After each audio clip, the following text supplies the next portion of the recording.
Hi, it's Leslie Meredith with Breakbulk Events and Media. Here we are in Rotterdam at Breakbulk Europe, and I have one of our speakers here who is talking about a global outlook. This is Neil Golding from the Energy Industries Council. Welcome, Neil. Thank you very much. Nice to have you in the studio. Thank you. So give our viewers just sort of some quick takeaways from your presentation this morning. No, absolutely, and thank you for the opportunity to present this morning. It was a real pleasure.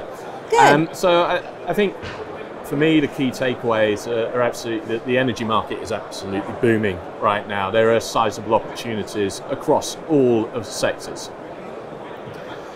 I'll start with energy transition. Everyone's very excited about hydrogen and carbon capture, and rightly so. We need these new technologies to move forward. But they are further down the line. These aren't real opportunities that are going to emerge straight away for a lot of your clients and members. The interest right now in the near term is still very much on the oil and gas side of things. As much as people won't like to hear that, there are huge opportunities, and we've seen a delay, the projects that were delayed moving forward once more.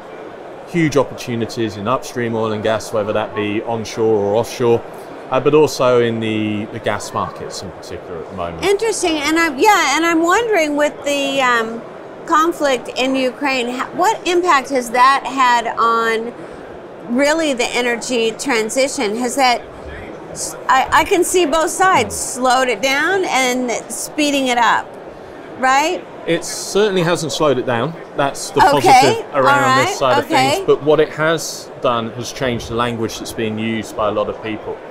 Energy security wasn't really being widely spoken about.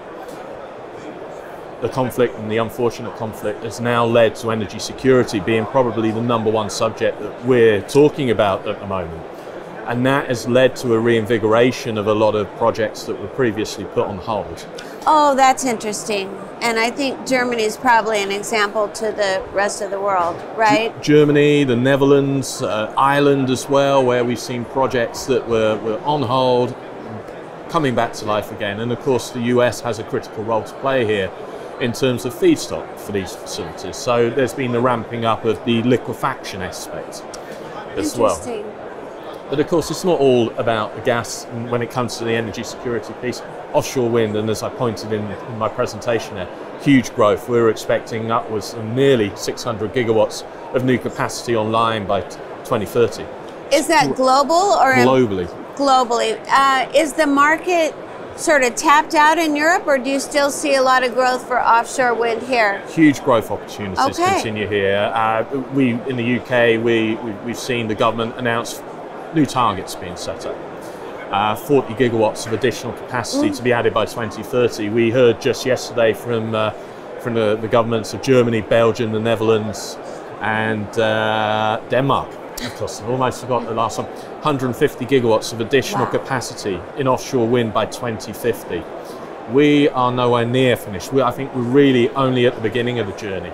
But there lies the challenge. Is the supply chain ready to deliver these larger projects? This scale of ambition, can it really be delivered? Because we talk about globally 46,000 turbines needing to be installed by 2030. We're nowhere near that number, and we don't have the vessels to be able to install the turbines, the jackets, the monopiles, the cabling. Huge opportunities for all of your clients and all of the exhibitors here today. Excellent. Well, yeah. Another thing we heard yesterday in several of the sessions was, as for instance, blades get so much longer, that the manufacturers now have to concern themselves with building a product that can be transported, that doesn't break on the way. And it wasn't something that they even ever crossed their minds before. You know, so it seems like we're also seeing more collaboration across the industry, because it has to be that way. You can't just build something that can't be delivered. I completely agree. Collaboration, sorry, I smile now, because collaboration is a word that has been used in, and I'm predominantly from an oil and gas background, has been used in our sector since 2014. Kind of repeat. We're not very good at it. we've got to learn lessons now going forward that actually industry needs to engage with the supply chain, whether that be installation vessels, whether that be component manufacturers, whoever it is, early on in the development process. Because otherwise we're going to have that very issue you just talked about. So we are getting better at it. We're seeing various different work streams coming through, certainly in the UK, and wonderful organisations like Offshore Europe as well, Wind Europe, sorry, as well, that are really looking to get the developers speaking with everyone within the supply chain to ensure that we don't fail. Because otherwise, yeah, the targets are ambition, but we do run the risk of failure at the moment. Absolutely. All right, well, you've given us a great snapshot of project potential, particularly in the energy arena, and sounds very promising for our people here at Breakbulk. Absolutely. It's a market that isn't going to go away. It is only going to grow. I think it's just now an opportunity. Do you invest? Are you going to invest as a supplier, as an organisation that's exhibiting here in new bits of kit? And what would be your recommendation? My recommendation would, of course, sign up to the Energy Industries Council's project tracking database, of course, to find out what the opportunities would be.